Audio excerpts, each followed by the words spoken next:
Is Follow the Money on VSiN. We'll knock out some best bets here. College basketball tonight and some futures with conference tournaments as VSiN contributor Will Hill joins the program now. He's on the Progressive Guest Line. You can download, listen to his podcast, the Should Have Bet More podcast, and also the Bear Bets podcast as well. Will, good to talk to you as always. How are you, my friend? Boys, what's going on? This is about as good a time of year as you can have, and I think today is pretty much the last day, the last afternoon without day hoops for a long time. Tomorrow it starts with the Missouri Valley. A couple of these other tournaments get under the way with day games, and it's just it's the best. It's wall-to-wall action. There's nothing like it. Yeah, basically the next 3.5 weeks are, come on, it's heaven, right? People talk about going to Vegas for the first week of the NCAA tournament, and it's great. That first weekend, that first 4 days, that conference tournament week, being there for that conference tournament week is underrated because there's just the volume of games, and there's just they start in the morning. They go till those West Coast games till 2 a.m. East Coast. It's just wall-to-wall action. So for the sheer volume, if you can't make it for that first 4 days of March Madness, I think the conference tournament week is really underrated week, and I think it's cheaper a lot of places. So that is 1 week if you want to get out there. It's a great week to go. Oh, how long have we been saying that? Yep. Been telling folks, right? You're right, my friend. You're right with all the volume, and that especially that Thursday, Friday, and next week is chaos as well, and all the conference tournaments down the street. You are alive with a 50-1 shot. Do you still recommend a play on Queens in the semis here? They play tomorrow night to win the Atlantic Sun. Yeah, we got the semis tomorrow. Then I think Sunday would be the final, which is a little different than what I remember this tournament format being, where I remember it being straight through like a Saturday, then you play a title game on a Monday. So this is really dragged out. And I don't know that it's good for the underdog, but I still like Queens. I gave them out Sunday. I think it was 50-1, 45-1 in that range. It's still at 22-1. All you need is 2 wins now. You could say money line rollover. I don't really know what pays better. Haven't seen a Lipscomb Queens line, but they won in Lipscomb earlier in the season. They beat North Alabama. They've beaten these teams at the top of the conference, and they play really good defense. They protect the rim well, and they shoot a ton of threes. Lipscomb shoots a ton of threes. Now, Queens doesn't shoot the three well, but when you're talking 22-1 still to win 2 games, there's variance there with both teams that shoot a ton of threes. You're talking 27 threes per game. If Queens has a night where they shoot, they make a bunch of them hit 50%, and Lipscomb goes cold, Queens could be moving on. And at 22-1, all you need is 2 games to cash. If you hit the first one, we'll see what the line would be in the title game.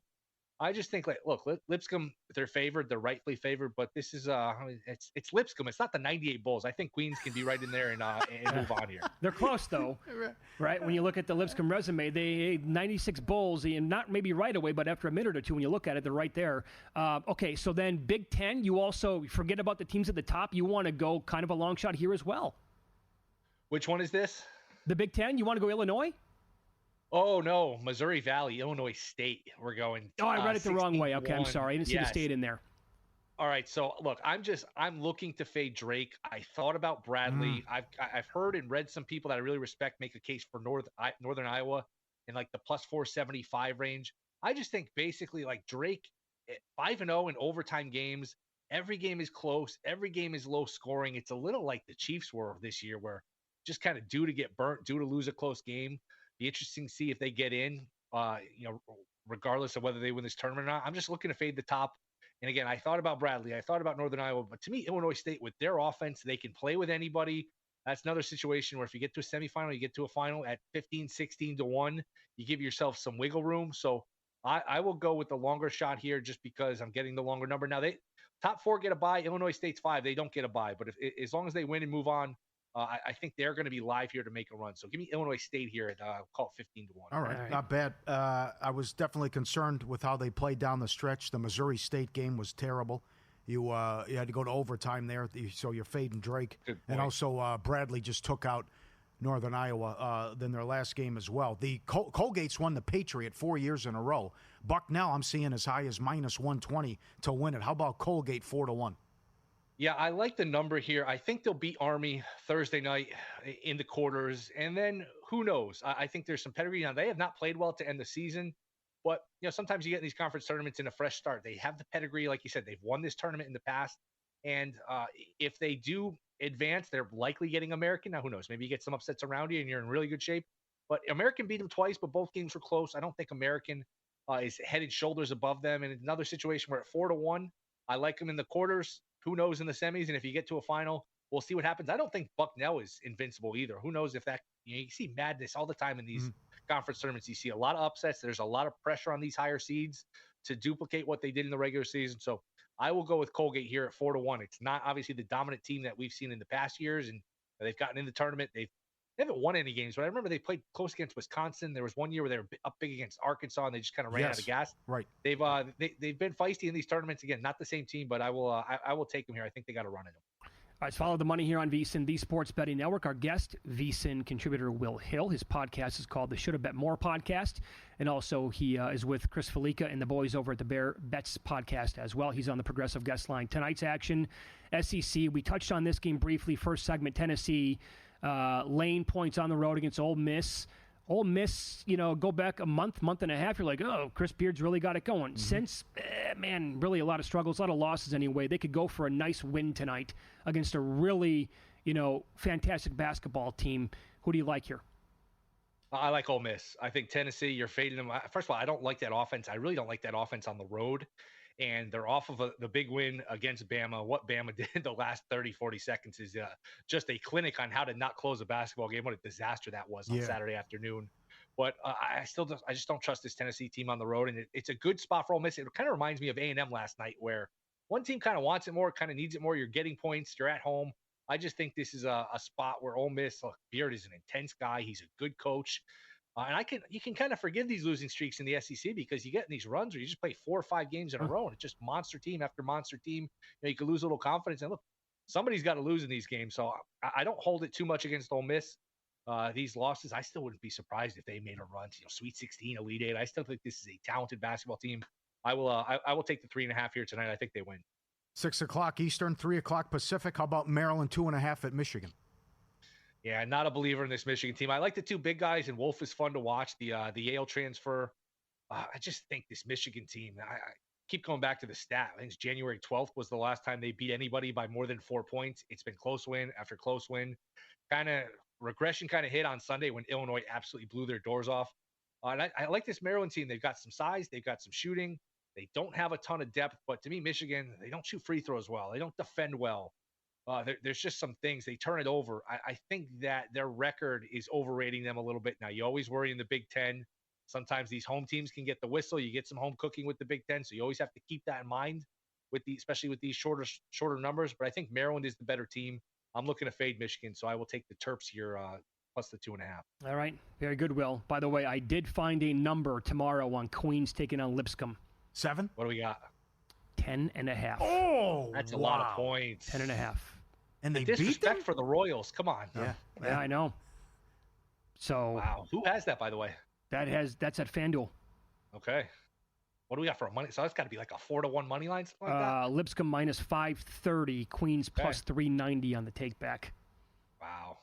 I'm surprised it's that high. I think that's a touch high. 10.5 seems like it's a bit much, right? Yeah. And I did look at Circa, by the way. They have Queens at 24-1. I know Circa's not in every state, but if you think 22-1 might be worth a shot, then 24, whatever. It's pretty similar anyway. 24 is better, but 22-1 probably still worth a shot at that point. If you think they're live against, if you think they're live against Lipscomb, then absolutely you got to take the points and then take a little bit of that number as well, right?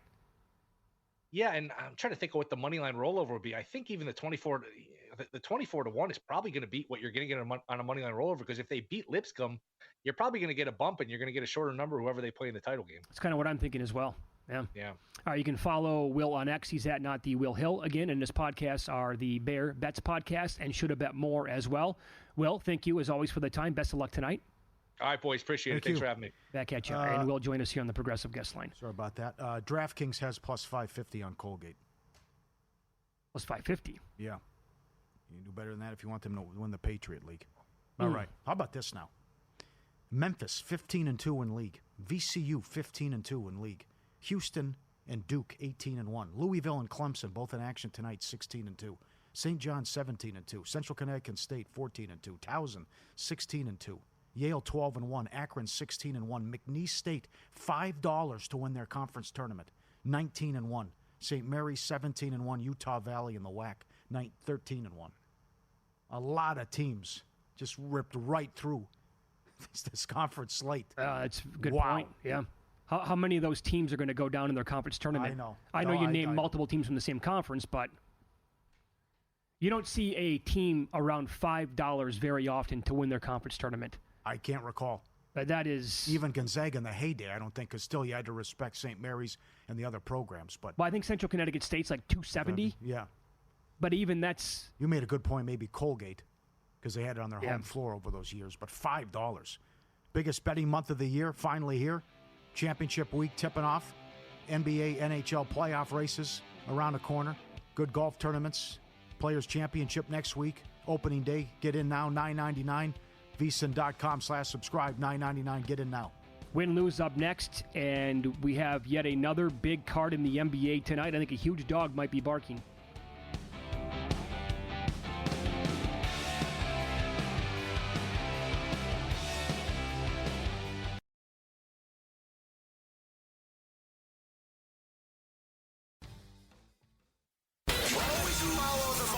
That's what I always say. You always follow the money. Yeah. This is Follow the Money with Mitch Moss and Paulie Howard on VSiN.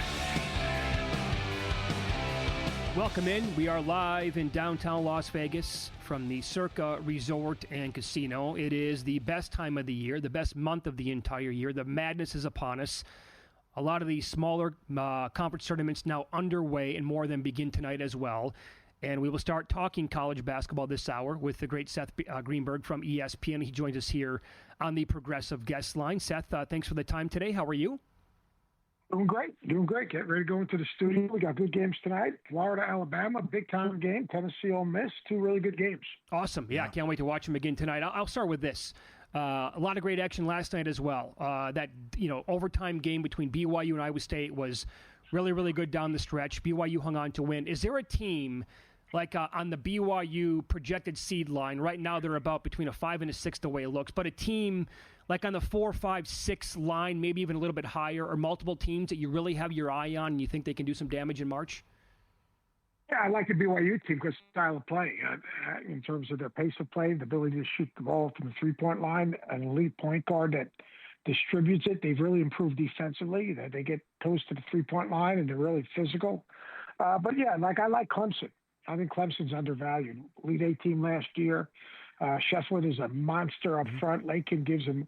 He's not PJ Hall, but he's good. The backcourt of Jaden Zachary and Chase Hunter just dynamic. And now, Brad Brownell, even though they were playing well, he put Dylan Hunter in the starting lineup, which gives him another kind of floor gamer and shot maker, and another guy to can put pressure on the defense some. And they're getting good minutes out of Wiggins coming off the bench. I like Missouri again. Even though they lost the other night, style of play in the second day of the NCAA tournament is so huge. When you don't have a long time to prepare, you can't simulate what that other team does. I think Missouri is an interesting team. Caleb Grill adds a dimension to him because of his three-point shooting. Tamar Bates is just a flat scorer. Robinson the kid is a kind of a hellacious defender. Mitchell's improved every time you watch him play. Maryland with, obviously Derek Queen and Reese and Jacoby Gillespie. I think they're going to be a value when you're looking at teams that can maybe sneak in and make a run. And probably lastly, St. Mary's. All right. Great St. answer. Mary's, yeah. Saxon is really good. They own the tempo of the game. Marcellonis is dynamic. They're just so damn physical and big and thick, and they don't give up second shots. They make you defend. Another team that's really hard to play against. The Mikey Lewis kid coming off the bench is just a big-time shot maker. So those are something you might want to kind of look at. Very good. That's awesome. Yep. Coach, BYU blew a 21-point lead. Texas tried to give it away. They blew a big lead. Why do you see so many of these blown leads at this time of year? What do you think contributes to that? Yeah, I'm telling you, the BYU thing, it was like 3 different games. They started the game, they kept on throwing the ball to Iowa State. Then they settled in, and they got Iowa State chasing. And Iowa State started to score so they could set their defense a little bit. And they went and turned them over. They had 28 turnovers last night and won the game. 28 turnovers. I've never heard of such a thing as 28 turnovers and winning the game. The Texas thing is, look, this time of the year, you better be good in time and score. you better have your dead ball inbound stuff straight. You better be able to understand what you're doing coming out of timeout. You better know, your players better know exactly what you're trying to get done. Like the Texas thing was just a calamity of errors. I mean, that thing was unbelievable. I don't, again, I really do. I like Rodney Terry, but if it was me, there wouldn't be a time down the floor any time down the floor. If Trey Johnson doesn't touch the ball coming down the floor, that's a bad possession. So, it's a bad possession. Yeah. So what is it then? Because they make a lot of money. They're good coaches. So out of a timeout, when you get a bad shot, does the kid go rogue? Does he try to play hero ball? Does someone not cut? Why do we see bad possessions in tie games with games on the line then? Well, he doesn't play hero ball. He's actually improved his ability to read and make plays for others. The dead ball inbound was the thing that drove me crazy, and just I think that you got to have more actions to get the ball in his hands. Okay, we're going to get the ball reversed. We're going to get it in Trey's hands, and you know what? Let's play off of that. Or, all right, we're going to start with a drag ball screen. We're going to try to see if we can get two to play him, and then, we can play off of that. Or, he's going to give it up, and he's going to set a small, big screen, and he's going to come back to the ball. He's going to look to go high, low, and then we're going to play out of that. I just think that guy's too good. You saw what he did to Arkansas. He almost single-handedly beat him in like a 10-minute period. He's got to touch the ball every time down the floor. Yeah. Two other teams from last night that pulled out victories, Arkansas and North Carolina. Do you think they're both in at this point? If so, are they dangerous? Arkansas's down to 7 guys. People laugh at me, and if you're on Twitter, I really don't give a crap what you think, but this is one of the best jobs that John Calipari's done with his team, because they were 0-5 in SEC, and this sky was falling. And you know what? When you're 0-5, it is hard to keep your team moving forward. Then they lost Boogie Fland. Then they lost Adou Thiero. And they've won games. And they're not very talented. They're talented, but they're not crazy talented. I think they're in. I think they, obviously they'd feel a lot safer if they hold serve against Mississippi State, who lost a tough one to Texas. They can't be full of themselves. They went to South Carolina. South Carolina's a really bad matchup for Arkansas, because Murray Brawls is just too physical for them. Just too physical. And, you look at the body types of, Brazil. You look at the body types of Big Z. And Jonas Aidoo, he's not chasing them around all over the floor the way they use him. So I'm interested to see. I mean, like Mississippi State, they got dogs, man. They got dogs. And, they could put this Arkansas team in foul trouble. They only got 7 guys. They got to stay out of foul trouble. At home, hyped up. If they win that game, they're in really good shape. Here's the deal. Carolina, I don't know what's going to happen against Duke. I don't think it's going to be pretty, but you never know. It's Duke, Carolina. They play Clemson, if they play Louisville. If I'm Carolina, I better win that game. Because you can do all you want, 1-10 against, quad one, but 7 of them are either on the road or neutral court games, and and I understand that. Then Carolina's just won 6 in a row. Look who they've beaten. All right, Florida State's their best win. Everything else is about 136 and higher. So I do think they're playing better. I mean, yesterday they scored in transition. They scored with their defense. Those are 2 really positives. They're getting better, more consistent play of Van Allen Lubin, which is important. So I think they're getting better now. All right, now they got to strap it on against Duke, and then when they go to the tournament, don't you lose to one of those teams that you just beat. Great answer. I've been there, done that. I live that. Don't you do that? Mm-hmm. Well said. Because you'll be on the outside looking in. Yep. You mentioned the big game tonight, and you're going into the studio. What are your thoughts on Florida and Alabama? I love this Florida team. They're Alabama, a little slower but better defensively. Chinyalu, to me, is the difference, and I understand that Amori is a really good player, but Chinyalu's gotten so much better. Walter Clayton and Mark Sears matchup's going to be interesting, and then I'm interested to see how Todd Golden defends, the perimeter game of Alabama, because I thought Auburn did a great job of it. They played loose on the ball, on the screeners, chased everything, and then on the other hand, made them drive it to score. And, took away the three, made them drive to score, and let their length be a factor at the rim. And I think that's how you have to play Alabama. But none of that makes any sense unless, and here's the big unless you take care of the ball, don't take crappy shots. Because if you take crappy shots, Alabama's going to beat you. That's just the way it is. Yep. And you've got shot selection is really important.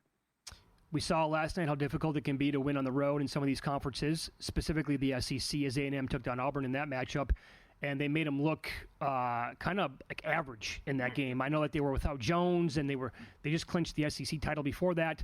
Having said that, to tie it into a game tonight, Tennessee plays at Ole Miss. Tennessee's a small favorite, about 2.5 points here. Do you think Chris Beard's team will be in it enough to maybe give him a chance to win it down the stretch late? Yeah, I think, Padula's like their closer. He's been really good. I call him a poor man's Mark Price, but he reminds me a little bit of Mark Price in terms of his fearlessness, especially at the end of games. Chris is a great coach. He's just a great coach. This team reminds me a little bit of his Texas Tech team, not as talented, but similar in terms of their DNA. This will be interesting. My gut feeling is Tennessee wins this game. Tennessee, it's real simple. They're going to guard. The question is, how's the game going to be officiated? This could be a rout fight. And then, look, if they shoot over 30% from the three, they usually win. I'm not setting the bar very high right there. Like in their losses, they shoot under 29% from the three-point line. All their SEC wins, they shoot over 30%. So, you can't, Zakai and Gainey and Travis Lanier, they can't shoot blanks. Right. Well, this is a team, I think, Exhibit A here, right, Coach? In like the final 30 seconds, if Tennessee makes threes in the tournament, they're going to be a Final Four team. Yeah, they got to do it for 6 nights. Right, exactly. 4 nights. They can make shots because defensively, and then you just got to be careful how the game's officiated. These SEC games have been really physical, so it'll be interesting to see how they officiate them in the NCAA tournament. That was a really fun conversation. You can follow Seth on X, like he said, at Seth on Hoops. Catch him on the coverage tonight on ESPN as well. Thank you, Seth. We really appreciate the time. All right, guys. My pleasure. Thank you. Well done. There you go. Seth Greenberg on the Progressive Guest Line. I forgot about, he's BYU had 28 turnovers in the game. Crazy. I think it was 28-11 turnovers. They still won up 21 on them. Right. Killed them on the glass, too. Killed them. I want to call it like a really good game. It wasn't. I don't think it was there was a huge comeback and it went to double overtime, but it was kind of hard on the eyes to take last night. Up next, our weekly look at the best and worst teams in college hoops and NBA ATS with totals. 9 teams are still hitting above 70% for the season.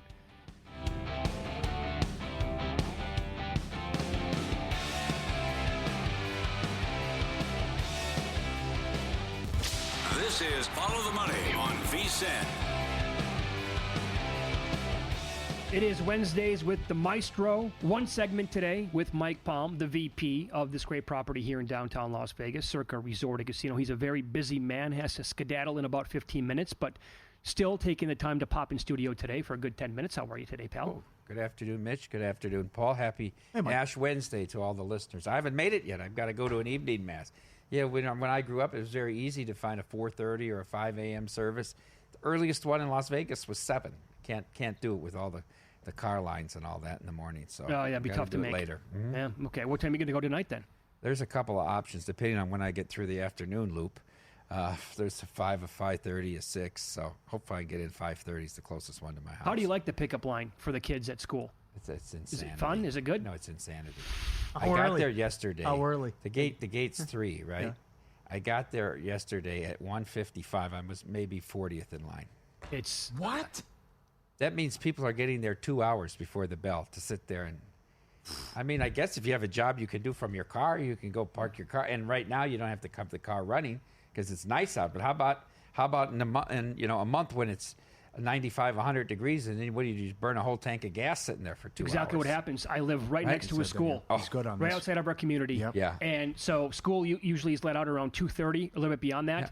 They will sit there at 12:45 in the summertime or borderline summertime, and just the AC's cranked. I'm just like, what are you doing? What is wrong with you? Why are you here 2 hours early?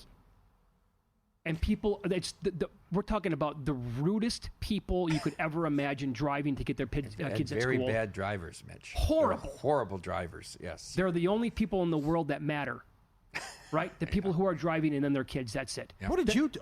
The double parking, forget about the right turn lane, right? They'll stack that up, and they'll double park and then stop and let their kids out from the lanes beyond that. Yes, Oh, yes. yes. Oh, yes. I've seen it all. You're defeated. I know. We all walked to school when I was a kid. I know. We took right? the bus or we walked. Bus or we walked. There I was know. no carpooling and driving everybody. Got to get picked up. awful. I can't it's believe awful. it. It's stunning. So here we are Wednesday, really before championship or tournament week next week, right? So the smaller schools, getting underway. They have since Monday. They're, increasing the amount of games handle on these smaller games. They're not bad. Super solid. They're not bad. I mean, they would be what mid-major games would be, on a regular week. And we'll have some good women's basketball this week as well. The SEC got their tournament underway. Are they having overtime in their tournaments or just a coin flip if it's tied after regulation? Can you believe that? I would have had that in the, I in know, the thing. I missed that. Did you see that, Mitch? I don't even know what you're talking about. So South Carolina, Texas is number 1 in the country, right? The Lady Longhorns, and South Carolina tied for the regular season championship in the SEC. They only have 3 tiebreakers, right? And it's record. So they only lost to each other. So all the other ones don't matter. It's record against common opponents and all. There's no point differential. So they tied. So they flipped the coin. Number 6, South Carolina won the coin flip. They'll be the 1 seed. Okay. Yeah, that's Okay. it. I couldn't believe They had There a you coin go. flip Sunday. Can't to see believe who it. was the 1 seed in the women's SEC tournament. They have no. I mean, again, to your point about USC on the women's side. Yeah. I think they finally moved up, Yeah. but they killed UCLA because on they had the to road. kill UCLA a second. But I mean, all those games that they were winning beforehand, Yeah. they could not move up beyond number Never 4 in the moved over country. 4. Okay, all right, sure. Do you like anything, by the way? Do you like anything tonight? Are you betting the lower Played a school few stuff? games. I played a few games tonight, just to dabble a little bit. Let's just start out. I said this a few weeks ago. I think this Joseph Wohl could be set to take these Leafs on a run. I really do. All right. A Bennington-like run that we saw 5 years ago from the Blues. I played him plus 150 tonight, right here in Las Vegas against the Golden Knights. That's the only hockey I touched. The Senators are finally healthy. Now they need Allmark to play like. Why they paid him the money and got him from Boston. So I'm going to lay off because he hasn't been particularly sharp. I played Maryland tonight. I went back. Here we go again with this. I went back to that well. I'm man. going back to that well. I know. I plus 2.5 against Michigan. And I made a play in the pros tonight, a rare play I got from somebody. So You made a play What's in the the NBA. info? What's well, the I don't know info? what the info is. This guy's pretty good at the pros. So What I is took it? a little shot. It's Blazers plus 9 tonight. Oh, All okay, right. yeah. So, all right, we got a Gotta get little loose action here and there. Good. We're going to get some good news with Boston. Was it a week ago when Maryland lost to Michigan State? Was it a week ago today? Yeah, because I gave Very that was my popular only play. That A lot night. of people had him, yeah. So were you watching the game live? I watched the whole game. You must have wanted to break something when the kid pulls up from 30 feet with 5 seconds But left. let's be honest, Mitch. Michigan State dominated the second half of They- that game. yes. They They were the choked right it away side. to have Maryland tied the game at the end. We were on the wrong side there. If you had, I thought Izzo If- actually said after the game, the right team won the game. yeah. He did. They Yeah, did. yeah, They definitely deserved to win the game. Yeah. But how do you have the ball with 4 seconds and get beat in regulation? That's pretty hard No to do. kidding. That's a pretty sick beat. No I kidding. said, every setting up perfect, miss a 3, we might get a miracle cover in overtime. No. Drain it. One step, one dribble, and pop. See some crazy stuff. They're playing awfully well. I will say this about Michigan State, okay? In this era, it seems like most of these coaches don't like their players. And this NIL transfer era and all that, Izzo genuinely likes this team. They have no superstars, but you can tell he likes this team. I haven't had a chance to talk to Derek. He was out of town yesterday. Has there been a buzz around the property? Have phone calls increased based on, hey, the best picture won and Circa was featured in the for the Oscar? Well, that's very early to tell on that. We'll see. We didn't even know. Really? Well, we were When in they were Arizona. shooting it? Well, When they shot it? Yeah, you the were- marketing lady knew because she was with us in Arizona. But like Derek and I, David Rossborough was on the trip, so we went down Sunday morning to film some stuff for Marquee on the field right before the game. It's amazing. We were filming the segment, and it's time for the national anthem. Like the players are stepping around us. I got to meet Craig Counsell and Terry Francona. That was pretty cool. And what perfect weather, 73 degrees. But like people are texting us. We're at the Global Ambassador Hotel. having drinks with the president of the Cubs, Crane Kenny, and the marketing lady, and then we had dinner there. But everybody's blowing up our phones about Circus on the Oscars Sunday night. And then we said, what's this? We didn't know they were filming. And Brooke's like, no, they just filmed on Fremont Street, and we had some good background. Like the Nugget was there, obviously. You could see the plaza. There was a pool scene in that movie. And then people said, oh, was that at Stadium Swim? But no, the pool scene, we came to find out, was filmed at the Palms. Did they make it? Did they play it off as if it was at Circa? No, but people thought because of the connection and the sign and all that, was that something to do with Stadium Swim? We didn't know. We did a little research, but we knew they didn't film inside the property. Okay, that used to drive me nuts. By the way, when movies would showcase Las Vegas, and they would just there was a scene in the movie 21 that's based on the book Bringing Down the House, the MIT Blackjack team. No. It's not a bad movie. No, it's okay. It's okay. Yeah, but the book's unbelievable. Yeah, the book is incredible. So they're filming a scene like at the Hard Rock. I think in fact they're in their room and they start to like make out and whatever. Their windows are open and they're overlooking the Bellagio fountains.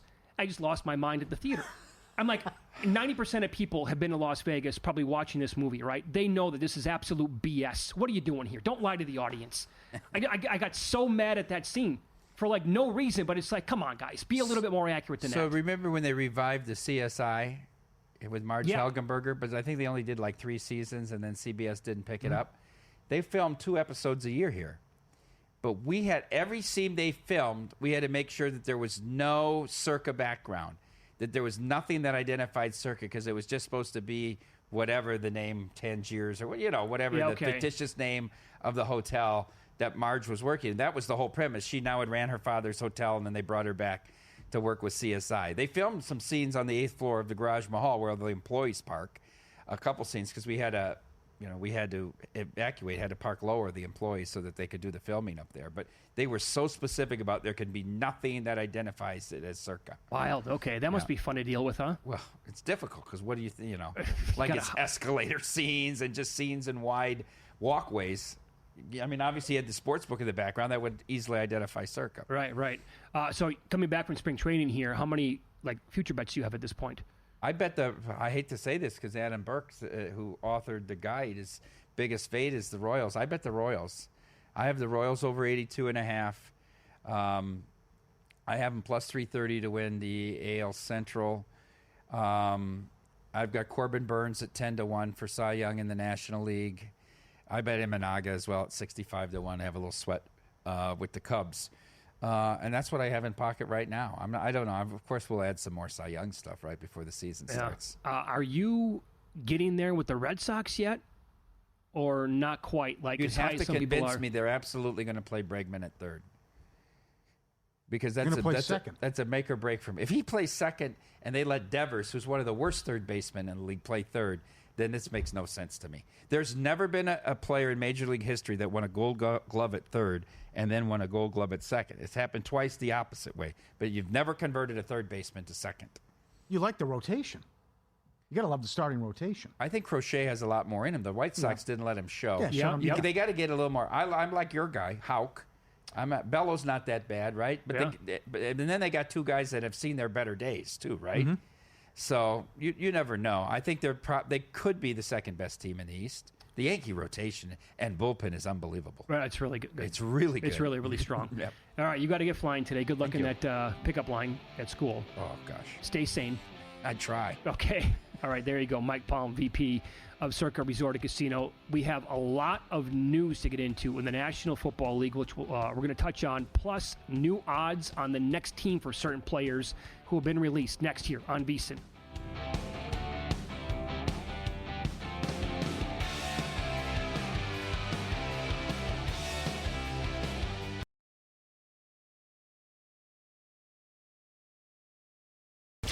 This is Follow the Money on VSiN. In 15 minutes, In Pocket plays what we are betting tonight and beyond for this week. College basketball and other sports as well. Here, best bets from VSiN host Matt Humans as he joins the program here on the Progressive Guest Line. A rare Wednesday appearance for him on the show following us. Typically, he is off on Wednesdays, but he'll be on for another 4 action-packed hours following us with Jonathan Von Tobel right here on VSiN. Matt, thanks for the time as always. We talked about this before you popped on. You do like Maryland tonight. It seems like everybody here at the network likes the Terrapins. State your case for them. Yeah, that game's going to tip off here real soon. Yep. And when I talked with you a week ago, the Terps got beat on a half-court shot by Michigan State. I'm not going to say Maryland deserved to win that game because I think Michigan State outplayed Maryland for most of that game. So it was probably a justifiable result. Hey, last night there were a bunch of handicappers at the network on Texas A&M, and that worked out okay against Auburn, right? So hopefully we got this right, the group think with the Terps.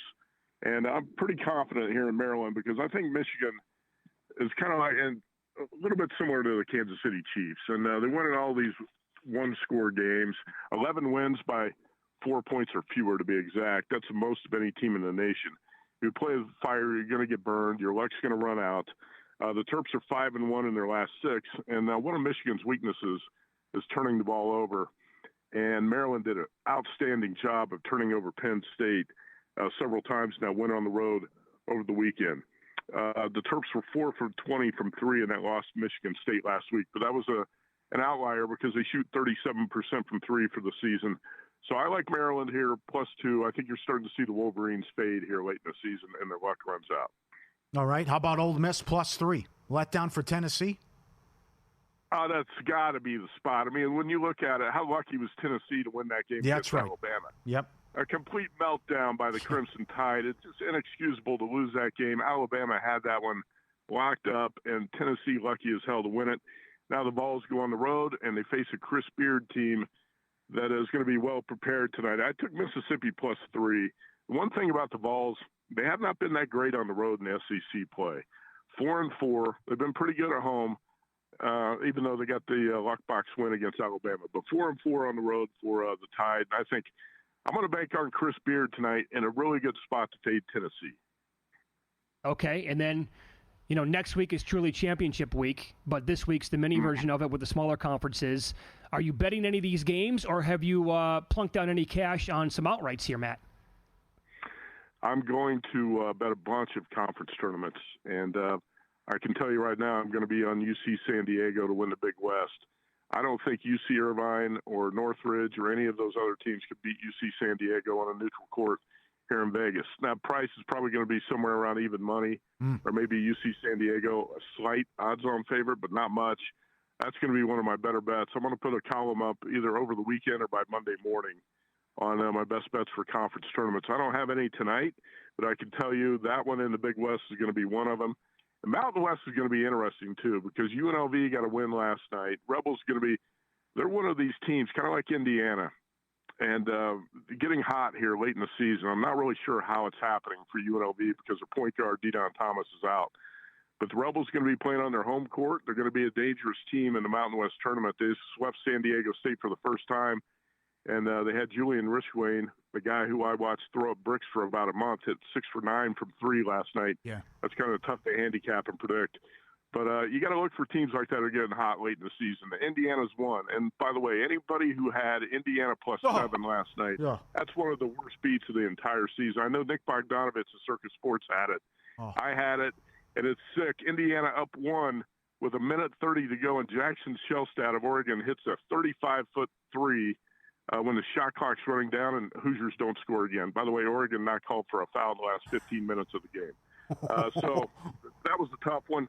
But, definitely look for teams that got a lot to play for going into the conference tournaments. Teams are getting hot.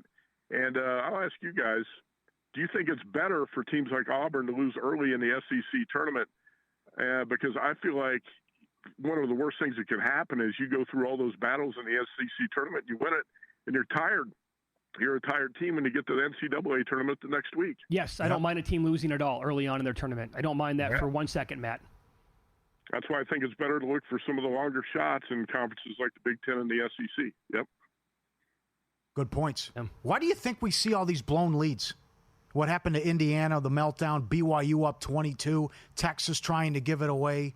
What do you think's going on here in the last 10 minutes of these games that you see so many blown leads? Big leads. Well, one thing you see teams trying to run clock instead of running their offense, trying to get good shots, and that irritates the hell out of me. You're also seeing a lot of home court officiating.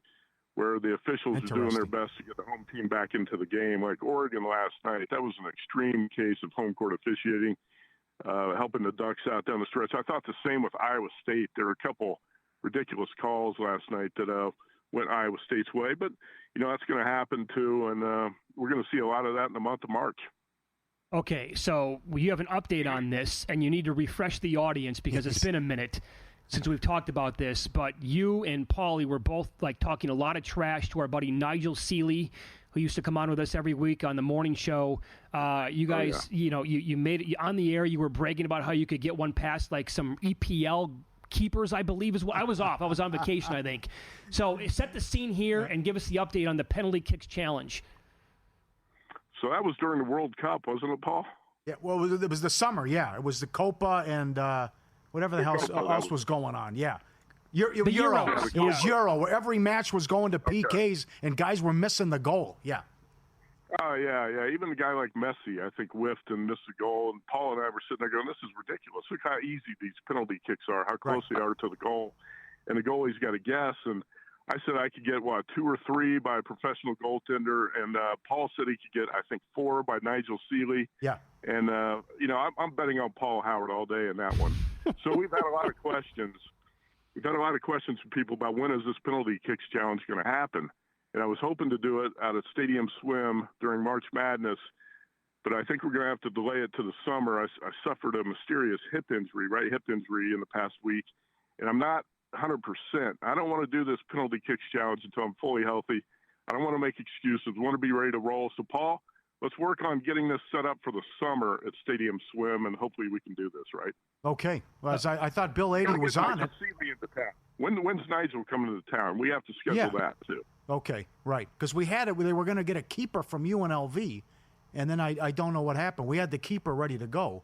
And then Nigel personally himself said, I'll stop 6 or 7 to 10 against you guys, 9 to 10. Yeah. So we got that can be arranged. Matt, dare I even ask on the air how you injured your hip? It was a bull riding accident up at the rodeo at Cheyenne, Wyoming over the weekend. Good. I like it. Good answer.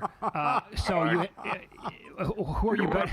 Yeah, okay, go ahead. You know what happens when you get up around 50 years old, you get off the couch or you get out of bed in the morning and all of a sudden you got these mysterious injuries. You just, how the hell did that happen? I don't know how it happened. I really don't. It's brutal. Yeah. I can relate. I know exactly what you're talking about. Who are you betting this week on the PGA Tour? Well, I've had a little bit of bad run here in golf betting and bad luck too, but I'm pretty confident going into this Arnold Palmer, not just throwing crap against the wall here. I like these plays. I bet Rory top 10 at -115. Rory's got two top 5s, actually 2 top 10s, I think, in the last 5 years, but he was top 25 here last year, and he's got positive course history at Bay Hill in Orlando. Ludwig Aberg, I bet him last night at a circa 15-1, also top 10 at +170. Shane Lowry, who is a guy who can excel in long courses with thick, rough weather, wind. I think that's what we're going to see in Orlando this week, similar to what we saw at Torrey Pines when Ludwig Aberg won. Lowry, top 10, +350. He was 3rd on this course a year ago. And Scotty Scheffler, I don't want to bet him to win at the price, less than 4-1. But Scotty, top 5, -125. Seems like a really good bet. And you got to shop around for these prices. DraftKings has a bunch up. But Scotty's obviously won here 2 of the last 3 years. And you got to think he and Rory are going to be in contention. And a really good bet to be in the top 10. I heard Wes Reynolds on the show this morning say it's going to be an elite class player who wins this tournament. And I couldn't agree more. This is a long, tough golf course. And you want to bet on the best players this week. Very good. Matt, thank you for the time. We appreciate that as always. You bet. Thanks. There you go. Matt is coming up following us for the next 4 hours, talking a lot of college basketball with Jonathan Von Tobel right here on VSiN Prime Time. That's going to be from 7 until 11 p.m. East Coast time. We got to make this happen. This is going to be fun. The PKs. Humans is more confident than I am. That's what I heard. Remember he went out and he practiced? I heard he was very cocky about it. Uh-huh. And people were messaging me. Uh-huh. You know what happened? We just adopted Sebastian, I believe. Okay. So people were messaging me, and I'm like, what the hell are you talking about? What is this? I have no idea. Yeah. And they're like, Nigel was on and said, Meat Man's got our back on this, but Nigel said you wouldn't get two past me. I played back in the day, whatever, and then we were laughing because the guys were missing the goal in the Euros, and it took off from there. And then every person who reached out to me mocked you guys. Yeah, yes. I'm like, okay, whatever. I guess I'll find out what it is when I get back. True, yeah. In-pocket plays, what we're betting tonight, coming up next year on VSiN.